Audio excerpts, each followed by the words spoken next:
Hey guys, welcome to Red's Projects. Today, working on the XG, and we're going to do a little fuel system upgrade. So if you remember from last time, I put two of these 044 style pumps in with the filters and fancy fittings and stuff, but I'm still running it through the factory lines. I was going to do hard lines, and I just got lazy and didn't get around to it. So it goes from a nice big dash 10 fitting down to a 6, then down to the factory lines. So last time I was on the dyno, I was having fuel pressure issues that I think are to do with the reg. I don't think the lines are holding it back, but I figured I should stop being lazy and get the bigger lines fitted. Also got a flex fuel sensor to fit as well, which will be over there somewhere. And one of my fuel pumps, this one, my main fuel pump, is a little bit noisy. So I've got another fuel pump to replace that one. It still works, but I figure these pumps are cheap enough. I'll buy another one, swap it over, and alleviate any issues that might come from that. I am going to use braided line. I was going to do hard alloy lines to and from, but I wasn't really happy with how the alloy lines turned out for my oil return. So I'm just going to run braided the whole way. Just there's less points for it to leak, and it's a lot easier to feed this in and around the rails and the bottom of the car than a hard line. So I'm just going to run dash 10 feed, dash 8 return. All right, so quick sound comparison. This is my main fuel pump.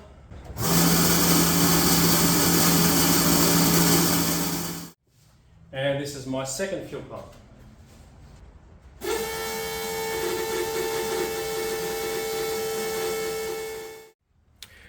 Alright, so I'm starting from engine bay and working my way back. I've already got the first part of the factory lines removed. So because I set this up pretty good last time, I had from a dash 10 to a dash 6 adapter that went to the factory fuel line. So I'll just put my dash 10 feed straight onto there. The bottom of the reg, I think I've got to change the fitting to a dash 8, and I put a big hole saw hole in the inner guard for the lines to go through. So I'll start the engine bay, work my way back. This is all easy because I thought ahead and laid things out easily. So I'll start from the front and then work my way to the back. All right, I'm back and I'm pretty much done. You can see got a nice big dash 10 line, comes down, goes through that hole. Also got the flex sensor in the return. Nice dash 8s going down there. I'm not sure how well you'll see it. About to see it with that light. Probably not really well, but all nice and P-clamped underneath the car. Goes through that nice big hole there and up to here. So I'm right at the stage of I'm going to flush some fuel through the line to make sure there's no crap in the feed line that's going to go into the injectors. The return line for the regulator, just simple, go on the back there. So I also swapped the second fuel pump, or the main fuel pump, to a brand new one. I checked all the filters, they all look spotless, which is really good.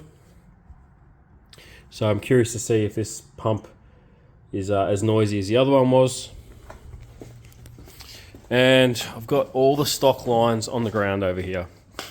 So this is what I was using before. Still had the original filter and the tiny little lines and a couple little bits and pieces here and there to make it work.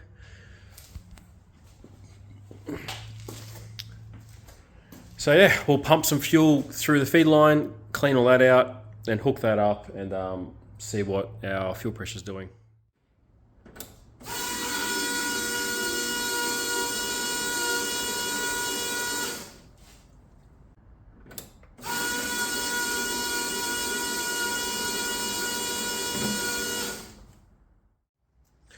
Alright, so feed line's all sorted.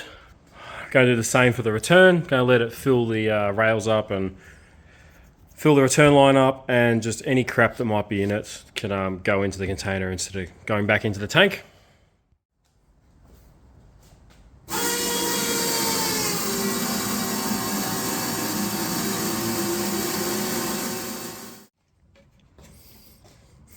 Okay, now this is why I like to flush out fuel systems when I do fresh things. So all that black stuff there, that was all in the lines.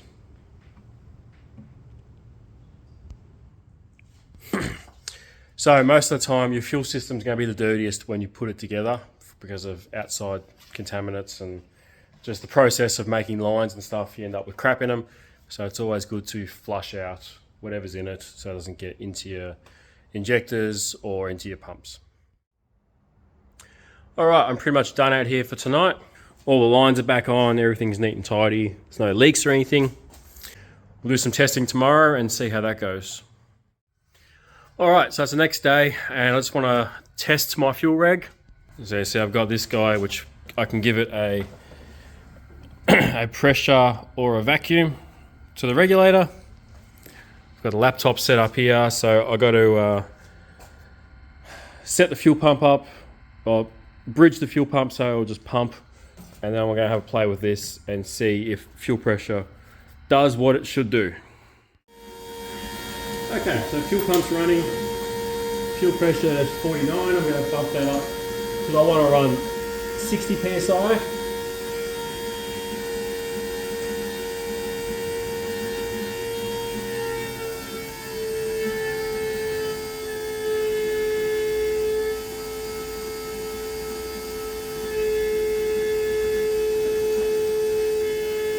Okay, so we're at 60. I'm going to put a vacuum on.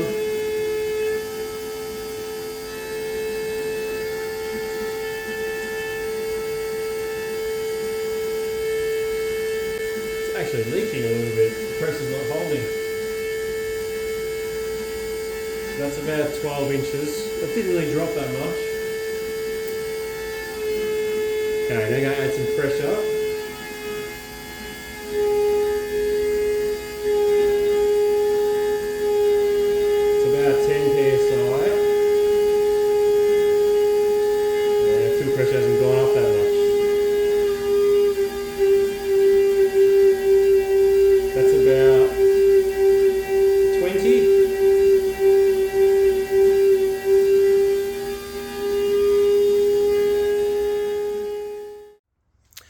Alright, so you can see the pressure regulator the fuel pressure regulator is not holding pressure or vacuum, so it has some sort of external leak.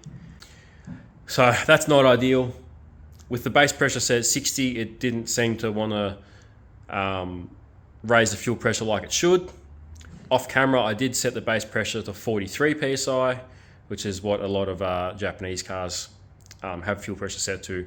And it seemed to behave itself better that way. So when I added 10 psi on top of the regulator, fuel pressure went to 52-ish. When I tried to add 20 to the top, it was in the 62-ish, 63 ballpark. So it seemed like it was behaving itself with the lower base pressure. So what I might do is set the fuel pressure to 43 with the 3 bar, because that's what the Navara's got exactly the same regulator, and that seems to behave itself. So I'm going to set the pressure to 43 and just probably drive it a bit, get a few data logs and see how that reacts. If it seems to behave itself, I might leave it the way it is. If not, I might just get a better regulator. But yeah, at the moment, I'll put this all back together, pack up my tools and get this thing out of here.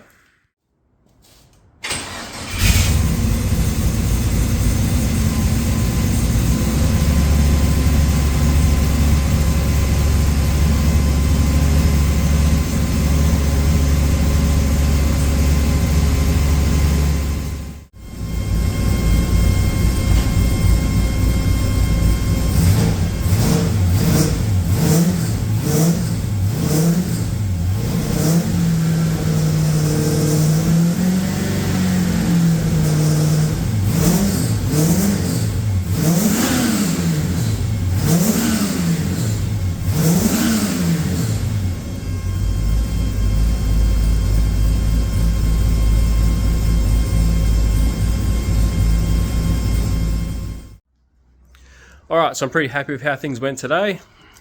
Like I said, I'm going to do a bit of driving and monitor my fuel pressure, and I'll work out if I want to keep that reg or not. If it behaves itself, it can stay on there. If I'm not happy, I'll swap it to another one. So I'll work that out between this episode and next. And I'm going to buy a couple more of those pressure sensors I got in the rig. I get a couple more of those. And I'm going to fit them to the car for back pressure and compressor outlet pressure. And next episode, I'll probably fit the bigger turbo as well. So more exciting stuff to come. And then obviously after I do all this stuff and I'm happy again, it's going back on the dyno. So yeah, that's it for this episode. Thank you very much for watching, and I'll see you next time.